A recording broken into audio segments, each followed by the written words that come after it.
Hello viewers, আমি জোয়াদ্দার যে নিউজের পক্ষ থেকে আপনাদের অভিনন্দন।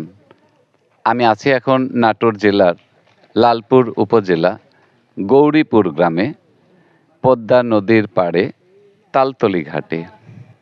এই সেই পদ্মা নদী, যে নদীতে ফারাক্কার কারণে অনেক ঘটনা অঘটনের সম্ভাবনা ছিল, জনমনে ছিল ভীতি। সেই পদ্মা নদীর পাড় থেকে আমি জোয়াদ্দার আপনাদের বর্তমান অবস্থা দেখানোর জন্য হাজির হয়েছি পদ্মার পাড়ে গৌরীপুর, লালপুর, নাটোর। এই পদ্মার পাড় এটা একটি দর্শনীয় স্থান। দূর দূরান্ত থেকে লোকজন দর্শনার্থী আসেন। এখানে বসে পদ্মার পাড়ে বিভিন্ন রকমের মাখামাখি ফল খান এবং গরমের মধ্যে পেতে রাখা আসনগুলোতে বসে সবাই বিনোদন করেন। এখানে সময় কাটান, অনেক গল্পে মেতে ওঠেন, চা চক্রে নিজেদের ভরিয়ে তোলেন। বিশেষ করে বিকেল থেকে রাত্রি অবধি এখানে কিন্তু বহুত মানুষের সমাগম হয়। বিকেল মাগরিব তথা এশা পর্যন্ত অনেক মানুষ পদ্মা নদীর পানি থেকে উঠে আসা শীতল বাতাসে দেহ মন শান্তি করেন, আরামায়েশে গল্প করেন, অনেক বিনোদন করেন এখানে। এটি আছে একটি তাল গাছ, যা পদ্মার পাড়ের সাথে লাগানো। আছে একটি বট বৃক্ষ, এটা বট গাছ। এই বট গাছের ছায়াতলে বসে মানুষ জিলিয়ে নেয় একটুখানি।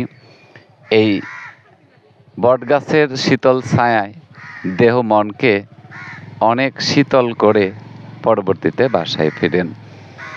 অনেক রাত পর্যন্ত এখানে থাকে লোকজন, পশু পাখি অনেক কলহর আপনারা দেখতে পাচ্ছেন, শুনতে পাচ্ছেন।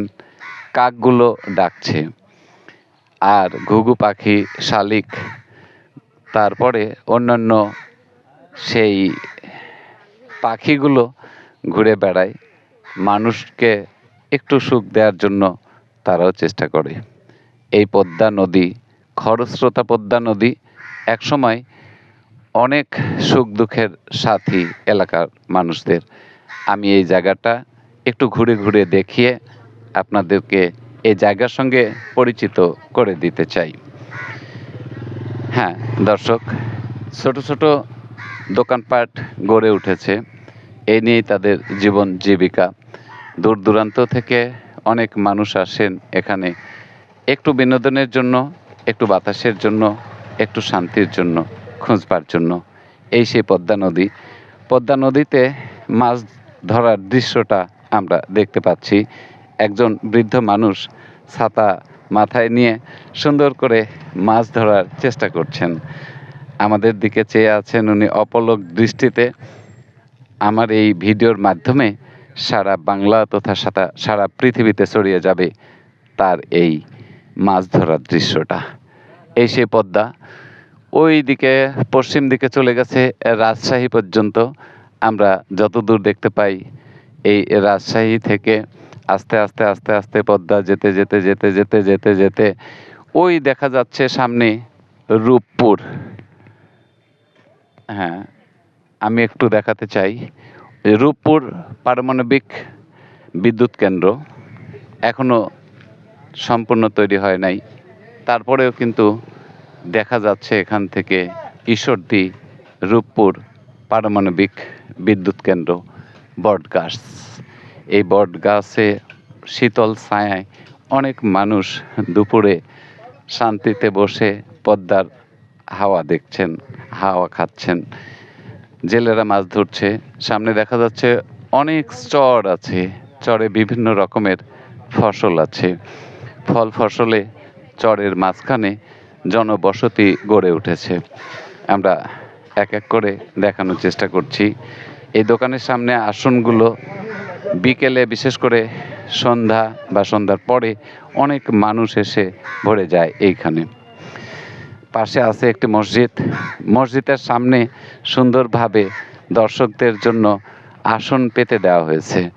হয়তো মাগরিব কিংবা মাগরিবের আগে এই আসনগুলোতে টিল ঠাঁই থাকবে না, সবাই বসে যাবে।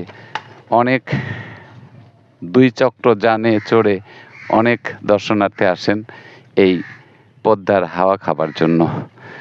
এখন দুপুরের সময় হয়তো ততটা দর্শক নেই, তারপরেও যেনারা আছেন তেনারা হাওয়া খাবার জন্য সুন্দরভাবে বসে আছেন। অনেক মোটরসাইকেল এসে এখানে প্রায় 300-400-500 লোকের আবির্ভাব হয়। রাস্তার পাশ দিয়ে এই পদ্মা নদীর ধার দিয়ে বাঁধ দিয়ে সবাই ঘুরে বেড়ায় এবং বেড়ে চলে আসেন।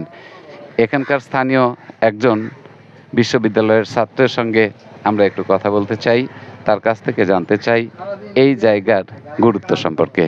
হ্যাঁ, একটু যদি। আচ্ছা, এটা হচ্ছে আমি যে জায়গাতে দাঁড়িয়ে আছি, এটা হচ্ছে গৌরীপুর তালতলা, পদ্মা নদীর পার। আলহাজ ফজলুর রহমান পটল মন্ত্রীর অবদানে এই বাঁধটা বাঁধা হয় এবং তারপর থেকেই মানুষের এখানে যাওয়া আসা হয়। তবে যখন করোনা ভাইরাস হয়, মানুষ গৃহবন্দী হয়ে পড়ে, তখন মুক্ত বাতাস বা বাড়ির বাইরে একটু আসার মতো একমাত্র জায়গা ছিল পদ্মা নদীর পার। এখানেই আসে এবং এই জায়গাটা অনেক ভালো খোলামেলা জায়গা। অনেক বাইরের পর্যটক আসে এবং বহিরাগতরা আসে। আর অ্যাকচুয়ালি এই জায়গাটার মানুষগুলো অনেক ভালো। দেখা যায় যে অপ্রীতিকর ঘটনা অন্য জায়গাতে হলেও আমাদের এখানে ঘটে না। এ ব্যাপারে যারা আমরা যুব সমাজ আছি সচেতন থাকি, আমাদের অভিভাবক আছে, ঠিক আছে? এখানে যে একটা তাল গাছ দেখা যাচ্ছে, ওখানে একটা তাল গাছ আছে। ওই তাল গাছটার লোকেশন অনুসারে জায়গাটার নাম হয় হচ্ছে তালতলা, ঠিক আছে?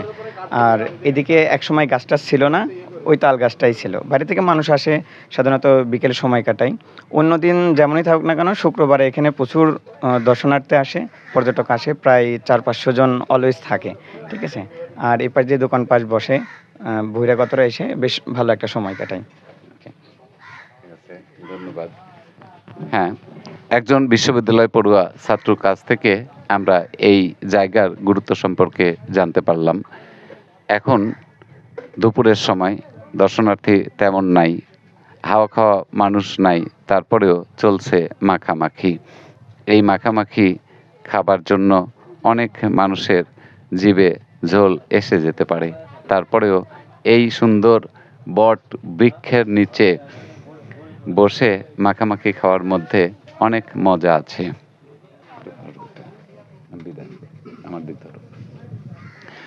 হ্যাঁ দর্শক শ্রোতা, আমি জোয়ারদার আপাতত আপনাদের কাছ থেকে বিদায় নিতে যাচ্ছি। আবারও হয়তো দেখা হবে অন্য কোনো স্থানে, বিখ্যাত জায়গা নিয়ে, সুন্দর মনোরম পরিবেশে, ইতিহাস ঐতিহ্যের কোনো জায়গায় দেখা হবে, কথা হবে। ততক্ষণ ভালো থাকেন, যতক্ষণ আবারও দেখা না হয়। প্রতিদিন আমরা ভালোভাবে চলব, অন্ততপক্ষে দিনে একটি করে ভালো কাজ করার চেষ্টা করব। মিথ্যা বলবো না, অপরাধ করব না। অপরাধীদের সোজা সাপটা পথে আসবার জন্য নতুন বাংলাদেশের পক্ষ থেকে অভিনন্দন। বিদায় নিচ্ছি আমি জোয়ারদার।